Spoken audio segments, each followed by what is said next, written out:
Ok, irmãos, então nós chegamos no quinto domingo dessa série. Socorro, estou sem tempo. Eu acredito que é algo que você passa também como eu passo. Ajustar a vida e as demandas dela, lidar com tudo isso e ter tempo para Deus, ter tempo com Deus. E nós temos falado desde o início, no primeiro domingo, quando o Anderson conceitou essa série, falando a respeito de uma necessidade vital dele, da família dele, e tem tudo a ver conosco, com a nossa vida, com a nossa história, com a nossa casa, com o nosso trabalho. E nós conceituamos que toda essa mudança parte de uma estratégia em transformarmos, né, a nossa mente, o nosso coração. E a partir de Romanos capítulo 12, rogo-vos, pois, pelo presente século, né, quando Paulo ele insta lá os romanos a fazer uma avaliação do que estavam vivendo, e eles não se conformassem com o presente século, mas transformados pela renovação da mente, que nós chamamos de metanoia, né? Então, na verdade, nós temos muita tendência em querer mudar as coisas externas, né, da nossa vida, da nossa existência. Se eu for para uma casa melhor, eu vou estar bem. Se eu tiver um carro melhor, se eu tiver um emprego melhor, se eu tiver um salário melhor, eu tenho a tendência de achar que então eu estou bem. Sendo que Deus pede para a gente fazer uma transformação interna. E assim seremos bem-aventurados, colocar em ordem a nossa vida. E a partir daí a nossa família, o nosso tempo no trabalho, na comunidade, é assim que nós estamos seguindo nessa série, nessa vertente. Porque na verdade nada acontecerá sem uma mudança interna na sua própria vida. Né? E aí você fala, mas o que é a vida? Eu lembrei de um videozinho que eu pus há um tempo atrás aqui, eu coloquei ele de novo, para vocês verem como é difícil lidar com a vida, com a família e com o trabalho. Porque nós vamos falar de trabalho hoje, como gerir o nosso tempo para melhorar, né, a nossa caminhada no trabalho. E esse cara é um cara bem resolvido no trabalho, né, um bom profissional, e quando ele é inquirido sobre a vida, sobre o tempo, ele não consegue desdobrar e fica meio que em pânico com isso. Então percebam aí. Não faça isso. Eu vou terminar a nossa conversa com uma pergunta muito simples. Mas não termine me ferrando. Muito simples. Por favor, atenção. Por favor. Esther Blitch. Por favor. O que é a vida? Não tenho a mínima ideia. O que é a vida? A vida é poder ter momentos como esse para mim. Para mim, sabe? Por mais que eu esteja sendo fofo, talvez a vida para mim seja momentos fofos, sabe? De poder trabalhar com o que eu gosto, de poder pagar plano de saúde para meus avós, poder ser perfeito para as pessoas, que eu sei o que eu passo. Mas para mim a vida é poder fazer coisa bacana. O que é a vida? É ter memória, talvez. O que é a vida? Me responde, por favor, cara. Eu te respondo dizendo: terminou o nosso papo. Muito prazer em conhecê-lo. Eu não levanto, eu sou mais velho. Isso é sacanagem, cara. É sacanagem, isso é sacanagem. Eu vou sair mal. O que eu fiz? Me autografa pelo menos um lenço seu, me dá alguma coisa. Hã? E não chorei. Sem chorar, para limpar, limpe as minhas lágrimas, pelo menos. Muito obrigado, tá? Muito obrigado. Obrigado a todos vocês. O que é a vida? Nós sabemos que a vida, pela perspectiva do Evangelho, é o dom de Deus. É um presente que Deus nos dá de viver, de usufruir e de desfrutar de tudo que temos e de tudo que somos. Essa é a vida. Por isso que, para que eu lide com o tempo e não peça socorro, eu preciso compreender porque eu existo. E eu existo, segundo as Escrituras, para glorificar a Deus, para viver nele, por ele, para ele, e gozá-lo para sempre. E quando então eu entendo o sentido da minha vida, eu consigo dar passos. Mas aí nós entramos nessa esfera da vida e do tempo, e eu pesquisei esse filósofo alemão de origem sul-coreana, Byung-Chul Han, E esse cara, ele traz uma leitura, uma resposta dos nossos dias, onde ele diz que nós vivemos na sociedade do desempenho, ou seja, nós temos que performar, nossa performance vai dar o tom da nossa vida, tanto de cansaço quanto de sucesso, de alegria. E ele diz que isso tudo, esse produzir o tempo todo, gerar resultado o tempo inteiro, nos faz viver na era do cansaço. E temos então que produzir, e produzir, e produzir, e isso vai nos dar satisfação em todo o tempo. Ou seja, viver na era do desempenho nos gera cansaço, e isso nos traz pressão. E essa pressão em sermos produtivos o tempo todo nos faz então performarmos. E isso a gente traduz até na vida e na espiritualidade cristã. Senhor, cadê o Senhor? Eu estou aqui em Deus, o Senhor me responde, o Senhor não me dá o que eu tenho pedido, o Senhor não está vendo o que eu estou passando? Ou seja, nós queremos transferir essa performance para Deus, nós queremos mais de Deus. Não é errado querer mais de Deus, errado é não entender o tempo de Deus para todas as coisas. Portanto, ao olharmos isso, nós temos que responder algumas questões. O que temos feito da nossa vida com o tempo que Deus tem nos dado? O que você tem feito do seu tempo? É uma questão emblemática. Eu tenho todas as semanas pensado muito nessa série produzida, e para mim foi um desafio, porque eu parti do nada mesmo, junto com Anderson, em pensar essa série, e olhar tudo isso é extremamente desafiador, porque eu tenho que olhar para dentro de mim, o que eu tenho feito do meu tempo com Deus, em primeiro lugar, o que eu tenho feito do tempo da minha família com Deus. E aí, domingo passado nós falamos e conceituamos o que é trabalho na perspectiva cristã.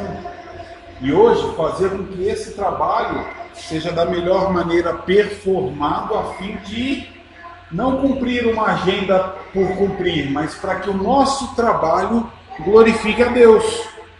Portanto, queridos, chegando nesse domingo, então, para falar sobre o trabalho e o tempo, antes, domingo passado nós falamos sobre o trabalho e a fé. Eu quero só voltar a algumas questões basilares aqui, para que a gente compreenda, queridos, que existem muitas maneiras de enxergar a profissão, o trabalho. Eu abri a semana passada falando que tem maneiras cristãs de ver o trabalho, tem uma não cristã, algumas e algumas anticristãs, E olhar o trabalho na perspectiva de Deus determinará decisivamente se vamos levar a nossa vida até o final ou não, ou se vamos adoecer, morrer, nos empregar, porque muitos vivem para o trabalho. E muitos entendem o trabalho como uma maldição, não aguento mais trabalhar, o que eu quero é me aposentar, achando que a aposentadoria vai trazer então aquele sensação de oásis, Então é uma visão equivocada a respeito do trabalho. E eu vou ter alguns slides só para que vocês compreendam que essa visão de trabalho como castigo de Deus, ela é equivocada, porque Deus trabalha o tempo todo, Ele trabalhou criando todas as coisas. A palavra de Deus diz aqui que Adão nomeava e cuidava dos animais antes da queda. Deus usou 6 dias para construir todas as coisas, e depois que Ele fez todas as coisas, Ele viu que tinha ficado tudo muito bom. E aí Ele disse que agora, no 7º dia, haveria um descanso. Portanto, no último dia, já havia concluído a obra que realizaram, e nesse dia descansou.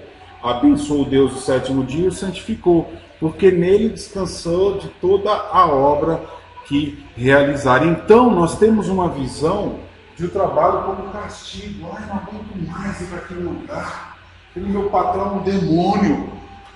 Aquele meu amigo de trabalho não vale nada para passar a perna.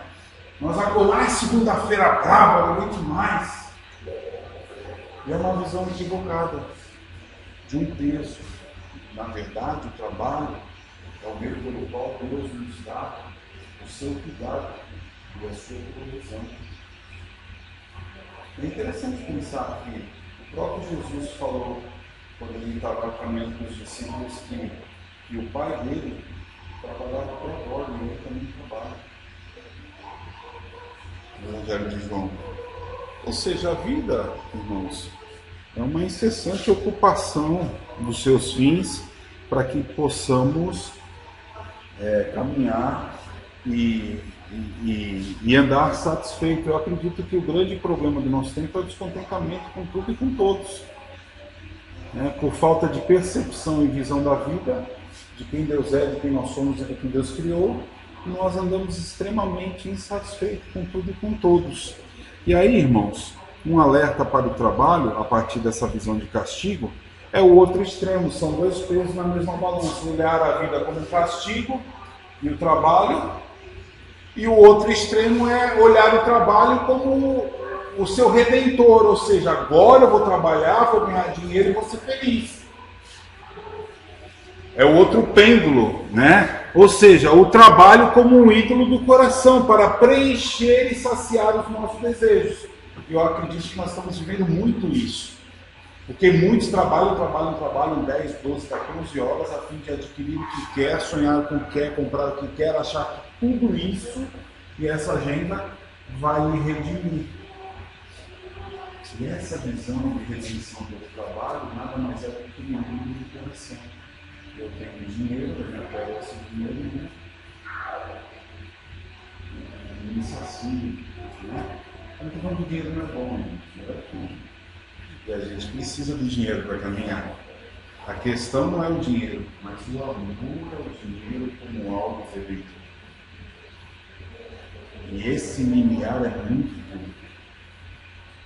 Deus, lembre-se sempre, que Deus nos dá o pão de cada dia e nos dá o nosso suor do trabalho, que é o salário, a fim de que nós desfrutemos da vida e repartamos, que assim seja, com o próximo. E a visão hoje do mundo é, não, eu primeiro e o resto que se exploda. E a marca do cristianismo é o cuidado pelo próximo. Ao próximo deve ser. Portanto, o trabalho deixou de ser um meio pelo que você expressa a sua identidade. Antigamente, não sei se vocês lembram, mas o Paulo Açougueiro, o Adolfo Marceneiro, a tia Maria Costureira, e eles se realizavam no trabalho, era a identidade deles. E hoje você já não vê mais isso. Né? Tem que ser um juiz tal, um médico tal. Por quê? Porque esse status de pelo seu trabalho você é conhecido, né? Te diz quem você é. E às vezes a gente até cai na besteira, né? Então, o doutor tal está na minha casa. Como se o Joãozinho da esquina é tão importante quanto. Mas nós perdemos o equilíbrio da vida. E agora o status fala mais alto até do que o próprio amor a Deus e pelo próximo. Portanto, o trabalho deixa de ser pelo meio pelo qual você expressa a sua identidade, e foi aí que nós partimos para a conclusão do domingo passado, de que você tem que entender, se identificar pelo dom que Deus te deu e o talento, e você viver assim. E ser feliz. Porque cada um de nós tem um dom. Deus te criou, nos dotou de algumas coisas. E é pela essa identificação do que você é, que você vai trabalhar no seu trabalho, você vai se contentar. Então, às vezes o cara fala assim, não, mas eu vou estudar e tal, porque eu vou projetar essa faculdade para o meu filho, e aí assim ele vai estar bem no mercado de trabalho, vai ganhar dinheiro, vai ser feliz. Eu procuro isso. Nós vimos a semana passada que não é assim. Nós não enxergamos o trabalho por essa ótica. Nós enxergamos o trabalho pela realização, a vocação, o dom, o talento que Deus nos deu em benefício dele, para a glória dele. Então, quando nós trabalhamos, cumprimos a nossa jornada dentro da perspectiva pelo qual nós somos identificados ao Criador, nós nos realizamos, somos felizes. Fora disso, nós perdemos tempo, perdemos a nossa família, perdemos o nosso casamento, perdemos os nossos filhos porque nós trocamos o trabalho por tudo isso. A fim de 2, 3, 4 horas a mais, ter mais dinheiro, ganhar mais. Não existe dinheiro que pague a perda de um filho. Não existe dinheiro que pague a perda de um casamento. Não existe dinheiro que pague a perda de uma família. Eu tenho N situações que eu conheço de pessoas que trabalharam a vida inteira e muito perderam filho. Para as drogas, para a prostituição. Ou ficava 3 horas, 4 horas a mais no trabalho para ganhar um pouco mais pelo casamento. Então, queridos, eu acho que o grande desafio da vida é buscar um equilíbrio, moderação. Fala muito disso. Né? Que há tempo para todas as coisas. E o importante para nós é buscar o equilíbrio. E aí, irmãos, nós terminamos domingo passado falando a respeito desse entendimento do que é o trabalho e essas duas balanças. E o desafio para nós hoje, e aí eu fiz essa pesquisa nesse livro, As Fontes do Self, é que hoje a briga está no conflito que temos dentro de nós mesmos e a batalha com conceitos na mente e no coração. Ou seja, a partir daquilo que nós mergulhamos e conceituamos dentro de nós, isso vai dar o tom da satisfação e alegria na vida. E esse livro é interessante porque ele vai fazer uma leitura antropológica do nosso momento, mostrar que as pessoas estão muito mais habilitadas a se expor mediaticamente do que realmente viver a sua essência do que é.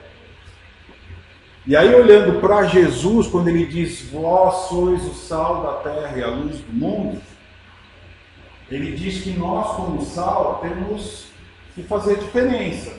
Porque o sal tem o poder de dar sabor e tem o poder de conter a degradação. Então, Jesus está dizendo que os cristãos devem se espalhar pelo mundo e fazer diferença, dar sabor, dar tempero. Através do nosso trabalho, nós podemos dar norte à nossa própria vida e na vida dos outros que estão em nosso entorno. Ou seja, quando entendemos o motivo pelo qual vivemos e trabalhamos, damos sentido a tudo e a todos. E esse é o ponto, influenciar. Cumprir o propósito e nutrir a mente e o coração com o pão de cada dia através do nosso trabalho. Portanto, irmãos, nós cristãos devemos realçar o sabor no relacionamento diário com as pessoas e impedir as piores tendências dela. Então, no trabalho, nós temos que fazer diferença na vida do nosso companheiro e também conter a degradação moral do ambiente, do movimento ali. Mas, pastor, o meu patrão é um maluco, né? É um cara que extrapola e ultrapassa todas as regras, leis e faz tudo errado. E como é que eu faço? Você seja luz ali dentro. E através da sua postura, do seu comportamento, você fale, se comporte. Para isso que nós temos no trabalho. E através do nosso posicionamento nós conseguimos ter vida cultura.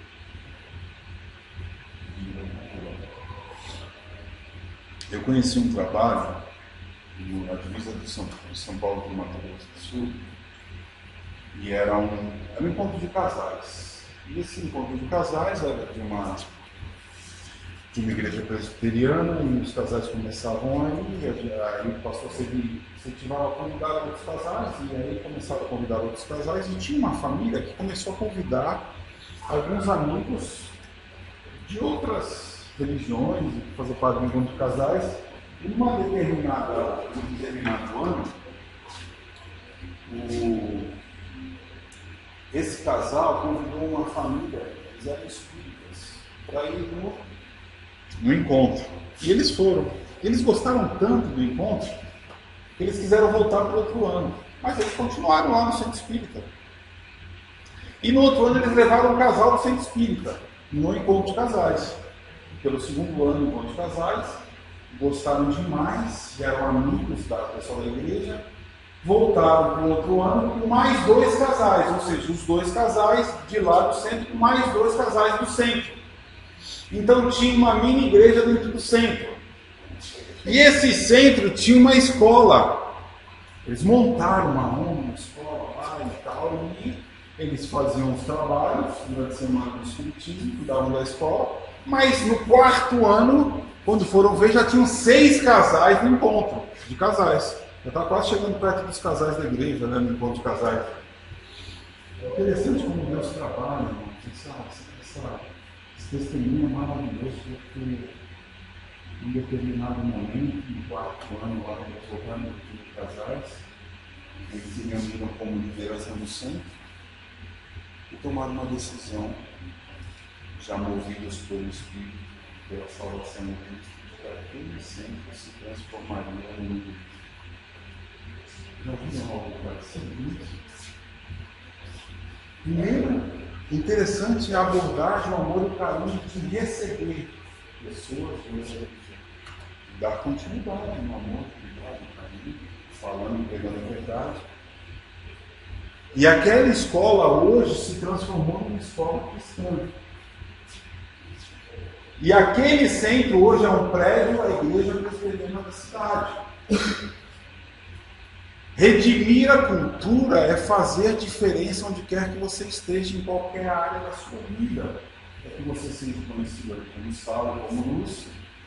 E fazer diferença em todo o tempo. O mundo hoje, queridos, define a existência, essa é a essência desse livro, onde o mundo ele vomita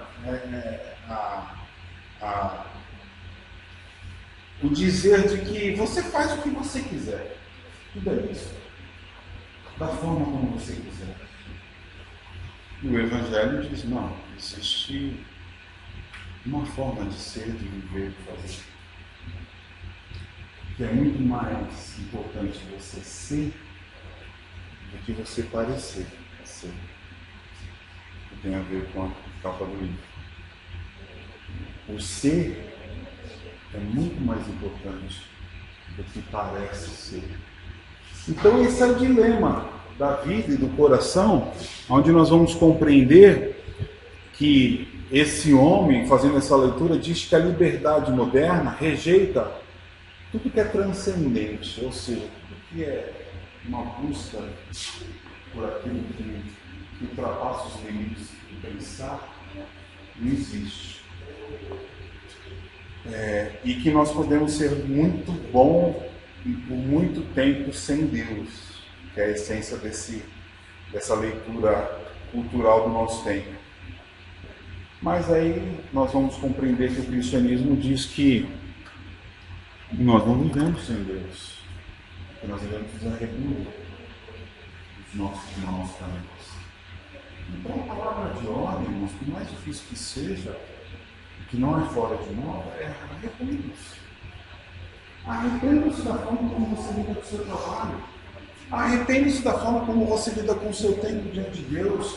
Arrependa-se da forma como você conduz a sua família, mesmo com toda essa correria tão desconectada do Criador. Porque no final das contas, irmãos, só vai sobrar nosso caminhar é Deus. Porque nós não vivemos sem Deus. Só existe uma coisa que preenche o vazio existencial para a nossa vida: Deus.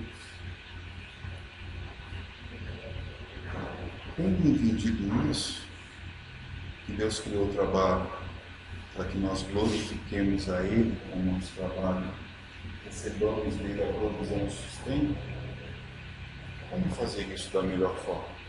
E aí nós entramos nesse domingo. E eu quero convidar você a abrir a palavra de Deus em Efésios capítulo 5, a partir do verso de número 15. A palavra de Deus diz: portanto, vede prudentemente como andais, não como necios, mas como sábios, remindo o tempo, porque os dias são maus. Por isso, não sejais insensatos, mas entendei qual é a vontade do Senhor para a sua vida. Interessante pensar, queridos, que nesse pequeno texto, Paulo instrui os Efésios de como se deve viver. E nós podemos aplicar isso perfeitamente no nosso trabalho. Não é um trabalho que deve dizer o quanto nós devemos viver perto de Deus, ou quanto nós devemos investir tempo em Deus. O trabalho é dado por Deus por meio de provisão, e nós temos que entender que existe uma parte da nossa vida onde nós trabalhamos. Na verdade, é um terço da vida. Se você trabalha 8 horas por dia, você vai trabalhar 1/3 da sua vida. O outro 1/3 você vai dormir. Não é assim, nas 8 horas só. O que sobra? Mais 8 horas de vida. Então, 1/3 da nossa vida a gente passa dormindo. Mas 1/3 da nossa vida a gente passa dormindo. O outro 1/3 a gente passa trabalhando. E o outro 1/3 nós podemos fazer muitas coisas que possam ser diferenciais também. O importante é que Paulo diz que nós temos que fazer uma leitura da vida e colocar as coisas no seu devido lugar, para entendermos o que fazer e o que não fazer no trabalho. Porque, na verdade, existe uma ordem inversa no nosso tempo hoje. Porque assim, mas eu preciso trabalhar, porque através do trabalho eu tenho dinheiro, então tem que trabalhar, porque o trabalho vai me trazer tudo isso, e tudo isso vai me fazer feliz. E essa roda é uma roda viva que parece que é incessante, nós não conseguimos lidar com isso. E aí Paulo ele vai entrar nessa esfera do tempo e vai dizer que é necessário nós buscarmos equilíbrio na vida e remir o nosso tempo, porque ele realmente é mau. Mas a perspectiva hoje a vida é minha, pastor, e eu faço dela o que eu quiser. Isso não tem nada a ver com isso. Tem sim, claro que tem. Você tem o que me ensinar e eu tenho o que te ensinar. E nós caminhamos juntos como povo de Deus. A pergunta é como tens andado e o que tem feito com o tempo que tens no seu trabalho. Se somos sal e luz, uma perspectiva direta é de que você tem que ser luz e sal no seu trabalho. Então, você tem que ser conhecido como um bom cristão no seu trabalho e fazer diferença ali. E que Deus seja glorificado através da sua vida no seu trabalho. E aí vem os 3 ensinamentos para nós dessa manhã. Aproveite o tempo no seu trabalho. Ou seja, toda vez que você sair de casa, primeiro saia de casa glorificando a Deus pela oportunidade que você tem de trabalhar. Você sai de casa assim, fala, Senhor, obrigado pelo meu trabalho. Eu tenho que ir para lá, que lugar chato. Muito mais aqueles malas, aqueles meus caras que trabalham comigo, a vontade de dar um choque neles, Dar um choque, Pegar para ver se eles acordam, aguento mais, A vontade que eu tenho de sair. Não, tenta discernir a sua vida, o seu dia, a sua agenda, o seu tempo. Irmãos, vamos ser sinceros, 13 milhões de desempregados que trocariam tudo pelo seu trabalho. Senhor, obrigado pelo meu trabalho.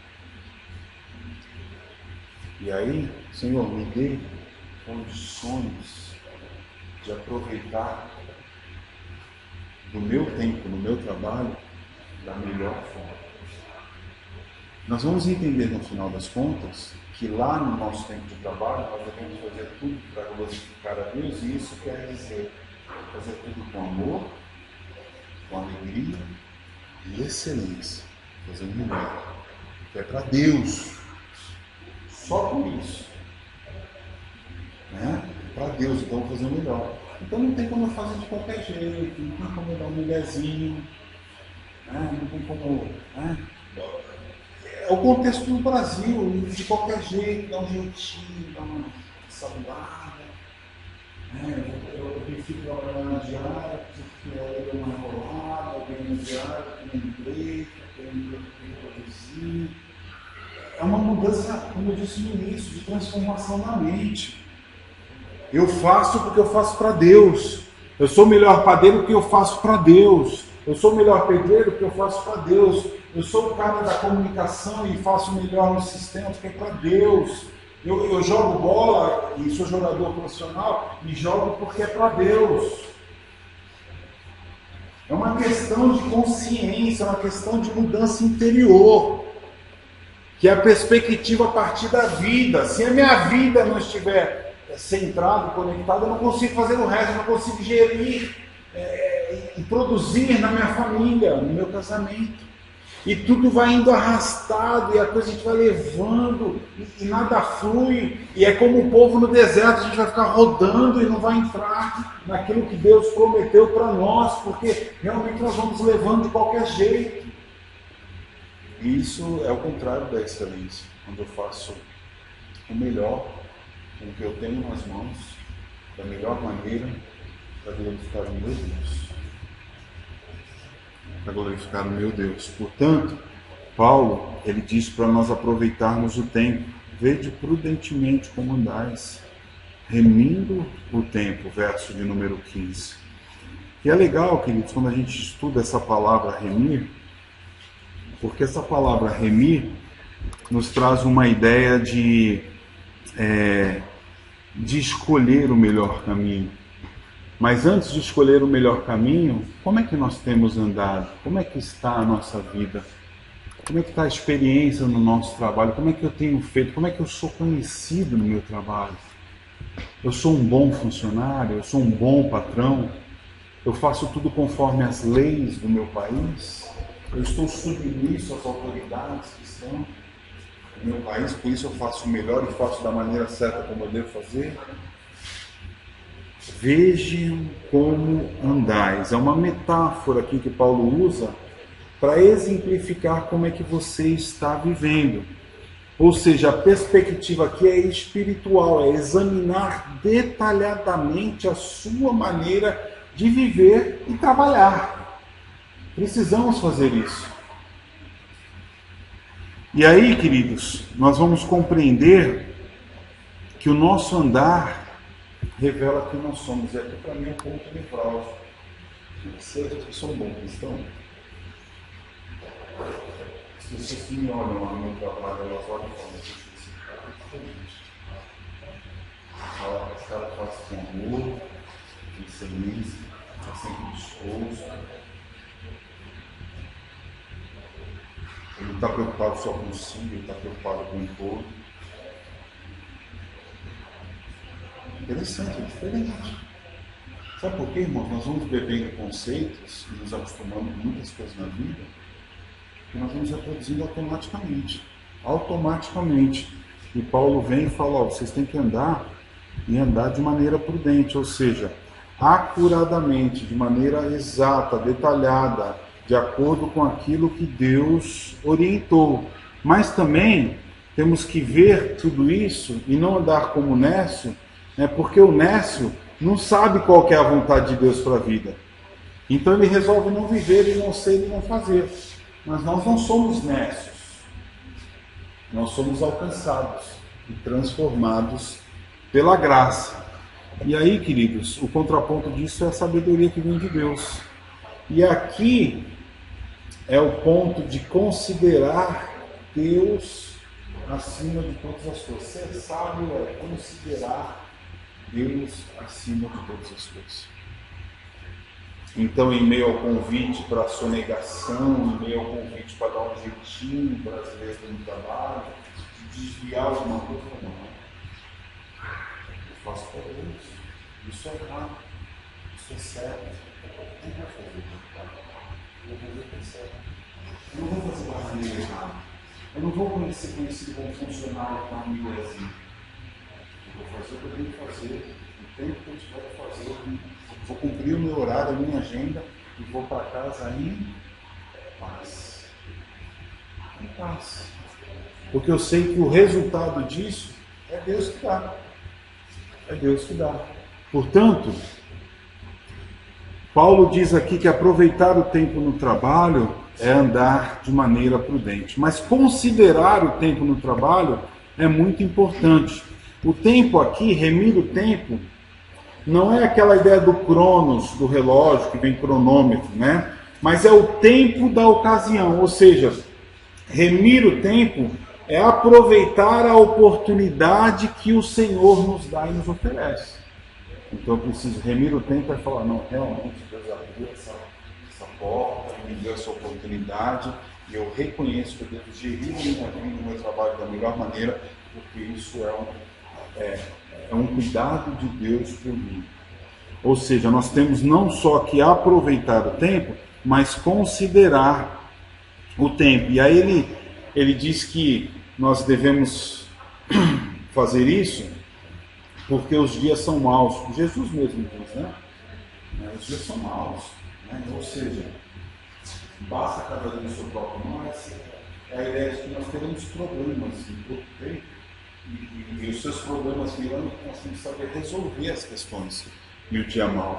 Então, considerar ou remir aqui o tempo é resgatar as oportunidades, usar a ocasião oportuna para fazer o melhor. Já que os nossos dias são maus, é escolher considerar o melhor do tempo e da vida e resgatar as oportunidades para fazer acontecer a oportunidade que está se fazendo. Então, irmãos, quando eu considero que o meu trabalho é graça e provisão de Deus, eu sempre no meu coração para aproveitar da melhor maneira o tempo que o Senhor tem me dado. Eu dou graças ao Senhor. Eu acho que isso é o extremo da repartição pública, né?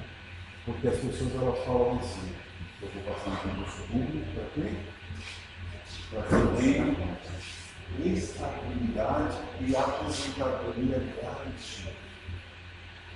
Aí na aposentadoria eu vou fazer o quê? Eu vou curtir a vida. Aí curtindo a vida eu vou ser feliz. E aí o que é o dia de amanhã? Isaías diz que é como neblina.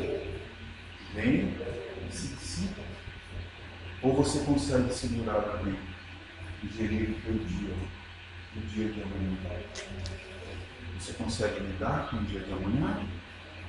Como é o dia de amanhã? Como ontem que eu recebi de um tio meu a notícia de que ele está com um câncer do cérebro, ele vai operar e o médico deu 1 ano de vida para ele. O que é o dia de amanhã? O que é estabilidade? Esse meu tio, agora está inteiro, conferente em anciãos. Sabe o que é o melhor do corpo? O dia. E a vida. E o tempo.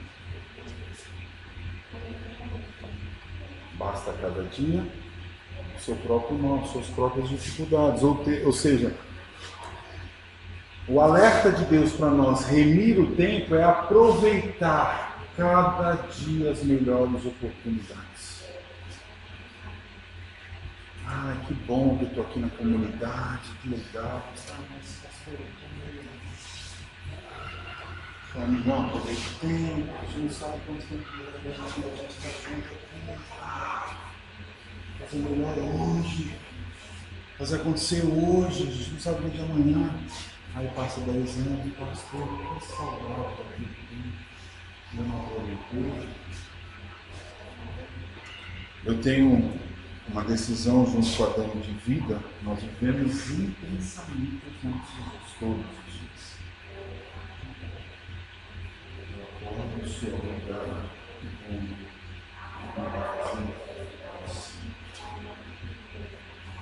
dou o melhor do meu tempo para minhas crianças e curto a vida deles, passo tempo com eles, vejo eles crescerem. Morro, amanhã, se tua parte não estiver, continue. Glorifica a Deus, porque a nossa vida aqui é perfeita. E vamos ser sinceros aqui no dia da manhã, então aproveitemos melhor hoje. Trabalhemos, vamos curtir a vida, vamos viver com amor aqui dentro de casa, que é chato, né? Ficar brigando, ficar enchendo de saco, não aproveitar, ninguém aguenta. A gente não sabe o dia de amanhã. Investamos graça, amor e cuidado hoje. E graças ao Senhor que há 8 anos atrás nós tomamos uma decisão assim, de acabar com os nossos problemas relacionais de casal, de família, ajustamos e acordamos, vamos fazer 16 anos de casal, 17 agora, e desfrutamos do melhor dessa vida, considerando o tempo, aproveitando, remindo, aproveitando as oportunidades que Deus tem nos dado. Porque o que é o dia de amanhã? E Jesus, quando ele fala de considerar o tempo, na verdade, ele diz que considerar o tempo é ser assertivo em cumprir o seu propósito na caminhada. Ou seja, se Deus te fez filho e instrumento, agente de Deus em missão, seja um missionário, seja uma pessoa que fala e vive o amor de Deus, onde quer que o Senhor te leve, inclusive no trabalho. Eu preciso ser conhecido no meu trabalho como um homem de Deus.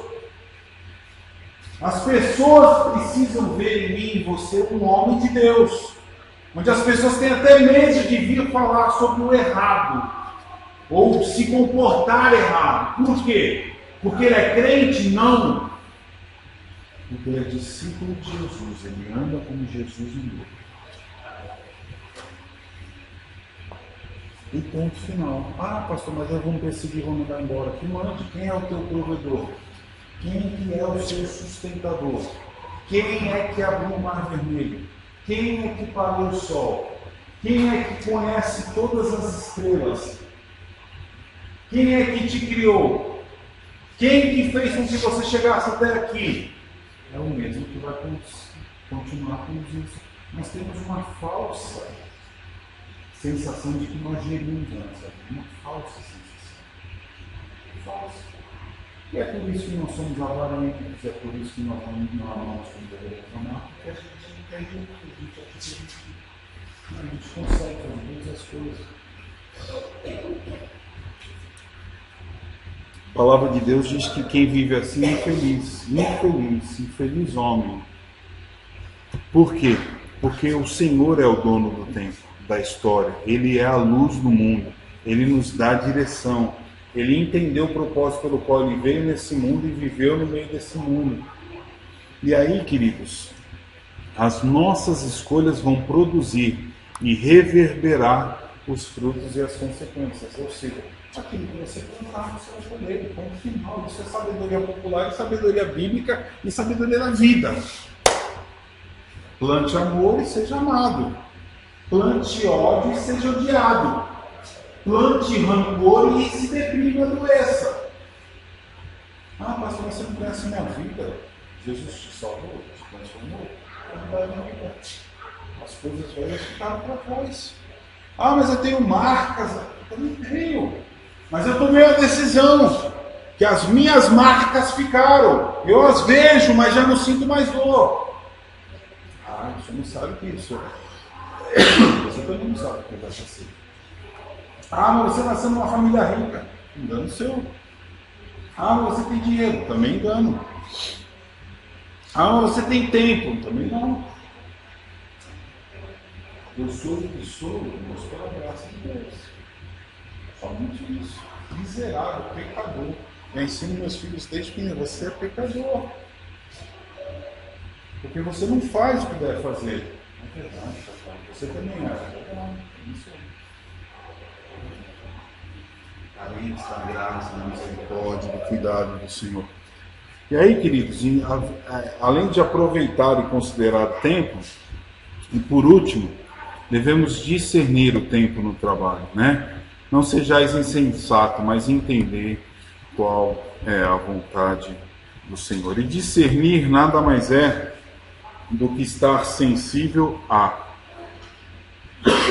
Aí é uma questão de oportunidade, né, gente? Eu vou usar uns exemplos práticos aqui. para que você entenda. Você deve ter alguma função no seu trabalho, você tem que produzir no tempo e tal. E você deve usar esse tempo para outras coisas, para focar no trabalho, para se relacionar com o seu amigo no trabalho.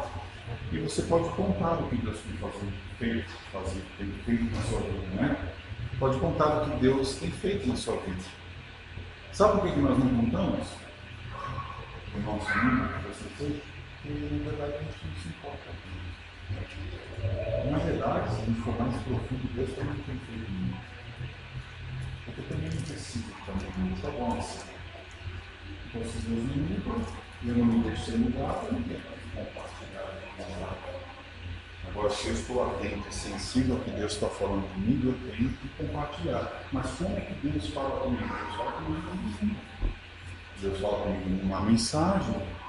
Deus fala comigo quando eu estou a sós com Ele antes de sair para o trabalho. E quando eu estou a sós com Ele antes de sair para o trabalho e me preparo, eu tenho que contar e compartilhar porque eu me nutri antes de ir para o trabalho.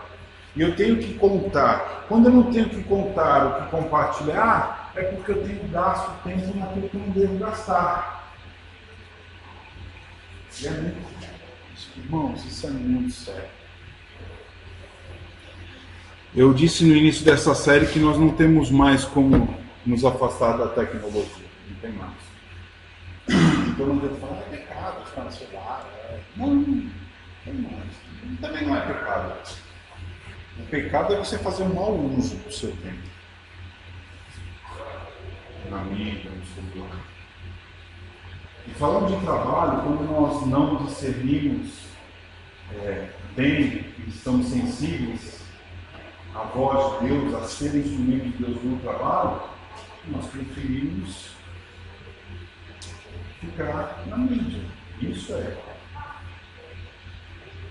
Tanto que existem trabalhos que você não pode nem pegar o celular. Mas é preciso ver o que está chegando, está rolando. Se não pode, não pode. É uma regra. Está infringindo uma regra. Agora, se o teu trabalho usa e você pode, acesse. Mas se o seu trabalho orienta você a acessar de vez em quando para o fim do trabalho, faça isso. Se você não discerne isso, você não consegue ser instrumento de Deus no seu trabalho. Porque quanto mais longe das pessoas e enfiado no mundo virtual, né?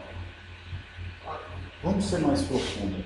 Quantas pessoas viram seus posts e se converteram na Cristo?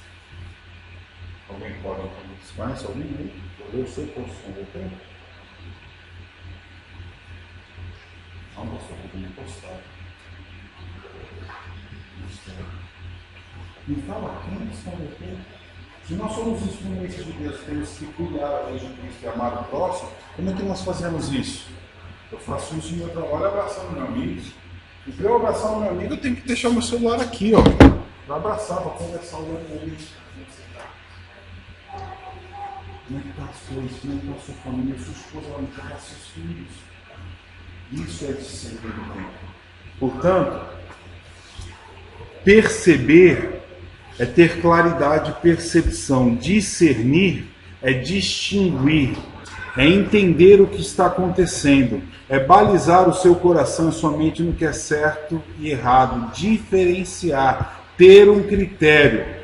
Tudo isso, irmãos, é discernir. Então, como de fato, na prática, eu posso atrelar a minha fé ao meu trabalho?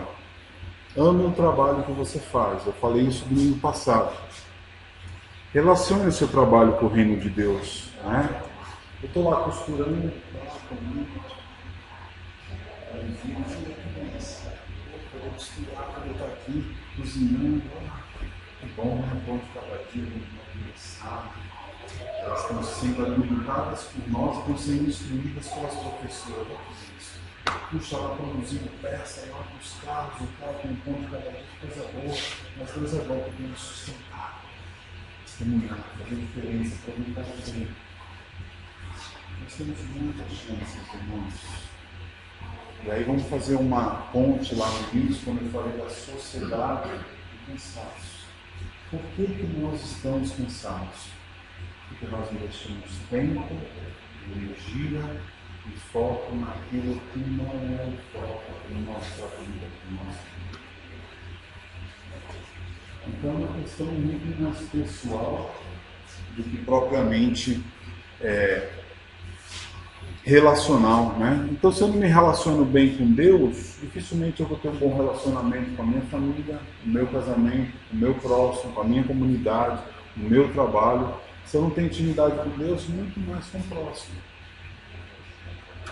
E aí eu não cumpro o meu propósito, é isso que adoece. Porque se eu não cumprir o meu propósito pelo qual eu existo, eu fico em depressão, fico triste, porque eu não consigo nada. Porque ninguém me ama, porque ninguém me quer, porque... Tem uma musiquinha que a gente canta para criança, depois eu posso cantar o dia. Fica assim, ó vida, ó céus, ó terra. Não é? É falta de sentido na existência. Então, ame o que você faz, relacione o seu trabalho com o reino de Deus. O trabalho é uma possibilidade de você exercer o amor cristão. Ame as pessoas que estão ao seu entorno lá. Seja querido, seja conhecido como uma pessoa no seu trabalho, as pessoas têm que fazer de chegar aqui de pegar a sua conselho, a sua opinião. O que você acha disso, Zé? Muito mais na minha casa. O que você acha disso? Olha a oportunidade que Deus dá para você falar comigo. Na sua vizinhança, seja conhecido como uma luz do mundo ali. Se ali só tem trevas, funk, bebedeira, droga, etc., seja você ali a luz. A luz daquele lugar. Que as pessoas vejam em você um caminho. Que as pessoas entendam em você o que? O norte, o clarear. Vejam uma direção. É isso que é ser luz. Que elas consigam ter direção. Os caminhos clareados. E aí, irmãos, testemunhe do seu trabalho com as suas atitudes, seja luz, você terá a chance de falar que Cristo mudou o seu viver. Domingo passado eu contei a história desse filme. Alguém viu o filme na semana? Mais uma chance essa semana você ver esse filme aí. Tá? Contado de maneira bem breve. Essa comunidade é um bairro lá nos Estados Unidos, na cidade de Indiana, Pensilvânia, desculpa. E em 2006, um homem entrou numa escola de pré-adolescentes e matou 5 adolescentes, a tiro e destruiu outros. Pré-adolescentes, 7 a 13 anos. Essa comunidade resolveu, no mesmo dia, cuidar uns dos outros e, em meio ao caos, ali abraçar as famílias que perderam as suas queridas. E também essa comunidade decidiu visitar, através dos homens dessa comunidade, a mulher do atirador e os filhos. E muito mais. Externar isso no Brasil. Isso chocou os Estados Unidos. Pode pesquisar. Parou isso depois que fizeram o filme. E não só isso. Essa comunidade, no dia do funeral das crianças, estavam lá. Internando as suas meninas e ajudando uns aos outros. E pasmem, isso foi de manhã, à tarde foi o funeral do atirador. A esposa e os filhos estavam lá e a comunidade chegou para fazer o funeral junto. Isso causou uma comoção e causou ao mesmo tempo, mas para quê? O cara matou.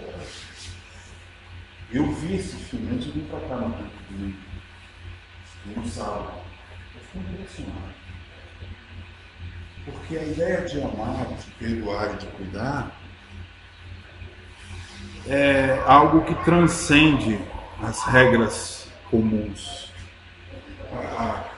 O perdoar, o amar. Pastor, mas eu não consigo amar, eu não consigo me perdoar. Tal pessoa fez isso comigo, me feriu, me machucou. Meu pai não fala comigo. Minha sogra não me quer, a minha esposa é um traste, meus filhos só dão trabalho. Eu não consigo amar a minha esposa. Mas eu também não consigo. Mas quando eu entendo que alguém me amou e alguém te amou, e que nós não somos capazes de produzir nada sem esse amor e sem esse perdão, essa auto-renúncia, o auto-sacrifício pelo bem dos outros, nós começamos a ver sentido naquilo que não tem sentido. Porque eu não consigo amar com o meu amor aquele que me fere. Eu só consigo projetar amor, graça e perdão porque alguém me amou, me perdoou e me estendeu graça. E se eu fui alvo dessa graça, desse perdão e desse amor, agora eu ofereço. Como essa comunidade Amish. Porque o perdão, irmãos, diz que eu poderia me vingar, mas não farei. É um ato de auto-renúncia, de auto-sacrifício. Mas na nossa sociedade, isso está se tornando cada vez mais uma balela, né? Eu não estou preocupado, pastor, com o meu próximo. O que eu quero é consumir, ter. O que eu quero é trabalhar, ir para minha casa, ficar no mesmo dia, fazer o que eu gosto. Isso não tem nada a ver com isso. A sociedade todos os dias diz que nós não devemos praticar autorrenúncia, diz que nós não devemos praticar perdão, nós não devemos nos sacrificar pelo outro. O que é importante é o meu pirão primeiro, vai ver essa expressão? Farinha pouco, o meu pirão primeiro. Mas quando eu entendo que alguém me amou, quando eu entendo que eu fui alcançado pela graça, ainda que a sociedade diz que eu não devo me renunciar, que eu não devo me arrepender, eu tenho que, ao mesmo tempo, compreender e continuar pregando, com graça, com amor e alegria. Irmãos, oferecer o seu próprio filho por amor de nós é um grande desafio. E quando eu entendo que a cruz é o próprio amor de Deus encarnado e oferecido por mim, eu consigo então ter uma luz e um propósito pelo qual Deus investiu no tempo da minha vida. E aí sim eu consigo, olhando para a cruz, amar, perdoar, oferecer. E se o mundo diz, não se renuncie, não perdoe, na cruz eu perdoo. Eu me auto-sacrifico por amor a Deus através de Cristo ao próximo. Essa é a mensagem da vida. Essa é a mensagem da diferença. Aí sim eu vou entender o propósito de Deus para o meu trabalho. Eu vou lá porque eu sou um homem, devo desfrutar, não só desfrutar, mas oferecer esse precioso amor. Vamos orar? Pode vir aqui, filho. Vem cá. Vamos orar. Acontece, tá bom? Vamos ficar em pé, irmãos? Vamos orar, agradecer ao Senhor. Que o Santo Espírito do Senhor nos ensine essa verdade, nos dê graça, para que possamos não só viver tudo isso, mas ensinar os nossos filhos, a nossa família a ser instrumento do Senhor nesse novo tempo. Que as pessoas vejam em nós o amor de Deus, O que eu mais tenho pedido para que a nossa igreja seja uma igreja onde as pessoas cheguem, sejam transformadas e amem o próximo, apesar de todas as nossas fragilidades. Senhor, queremos te dar graças, ó Pai, por essa manhã. Queremos pedir que o Senhor continue nos abençoando, possamos remir o tempo da melhor forma. Louvado seja o teu nome, Pai, porque convém que o Senhor cresça e que nós diminuamos. Se necessário for, possamos nos renunciar, possamos nos sacrificar pelo propósito excelente que é dar a vida e amar o próximo, para que o Senhor seja glorificado. E assim o Senhor alcança aqueles que são seus através de nós. Pai, nós precisamos muito de Ti. Nos auxilie, nos agracie, nos dê uma boa semana. Pai, nós temos muitas demandas essa semana para resolver na Tua obra.